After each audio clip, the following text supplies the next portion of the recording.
Welcome to VVB9 news channel. CMRF చెక్లను అందజేసిన MLA Jaggayyapeta నియోజకవర్గంలో 115 మందికి గాను 85 లక్షల రూపాయల CMRF చెక్కులు అందజేసిన శాసనసభ్యులు మరియు APPSC సభ్యులు మరియు టీడీపీ జాతీయ కోశాధికారి శ్రీరామ్ రాజగోపాల్ తాతయ్య. ముఖ్యమంత్రి సహాయ నిధి నుంచి జగ్గైపేట నియోజకవర్గానికి ఇప్పటి వరకు 215 మందికి సుమారు 1,85 లక్షల రూపాయల శ్రీరామ్ రాజగోపాల్ తాతయ్య సిఫార్సుతో ముఖ్యమంత్రి నారా చంద్రబాబు నాయుడు మంజూరు చేయడం జరిగింది.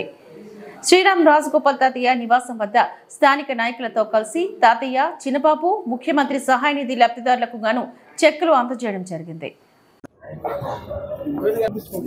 ఎన్డీఏ ప్రభుత్వం ఏర్పడిన తర్వాత ముఖ్యమంత్రి నారా చంద్రబాబు నాయుడు గారు ఎవరైతే పేదల వైద్యం కోసం ఖర్చు పెడతారో ఆ హాస్పిటల్లో ఆరోగ్యశ్రీ లేనప్పుడు కానీ ఆరోగ్యశ్రీ కవర్ కానటువంటి వైద్య ఖర్చుల కోసం ఈ ప్రభుత్వం ఏర్పడిన తర్వాత ముఖ్యమంత్రి గారి సహాయ నిధి 215 మందికి దగ్గర 1,85 లక్షల ఈ 5-6 నెలల్లో ఇవ్వడం జరిగింది.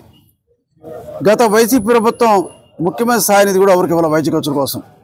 గతంలో 2014-2019 కూడా రాష్ట్రంలో అత్యధికంగా ముఖ్యమంత్రి సహాయ నిధి జగ్గైపేట కాన్స్టిట్యున్సీ ఇవ్వడం జరిగింది. ఈరోజు కూడా ఈ ప్రభుత్వం ఏర్పడిన తర్వాత ముఖ్యమంత్రి గారికి రాష్ట్రంలో చేయించుకున్నా సరే వాళ్ళకు కూడా వైద్య ఖర్చులకి ప్రభుత్వం అందజేస్తూ ఉంది.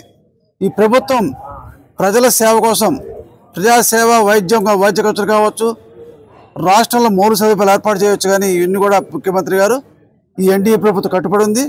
ప్రత్యేకంగా ఈరోజు మరి ఈ మధ్యకాలంలో బాబుకి భౌతికమైన పిల్లోడికి కాలు ఇన్ఫెక్షన్ అయితే 15 లక్షల రూపాయలు కూడా ముఖ్యమంత్రి సహాయ నిధి ఇచ్చాం. మరి ఈ ప్రభుత్వం చంద్రబాబు నాయుడు గారు ప్రజల పట్ల ప్రజా సమస్యల పట్ల పూర్తి అవగాహనతో అండగా ఉంటూ ఏమున్నా సరే ప్రజలకు అండగా ఉన్న ప్రభుత్వం చంద్రబాబు నాయుడు గారికి ప్రత్యేకంగా ఈ ప్రభుత్వానికి ప్రత్యేక ధన్యవాదాలు తెలియజేస్తాను.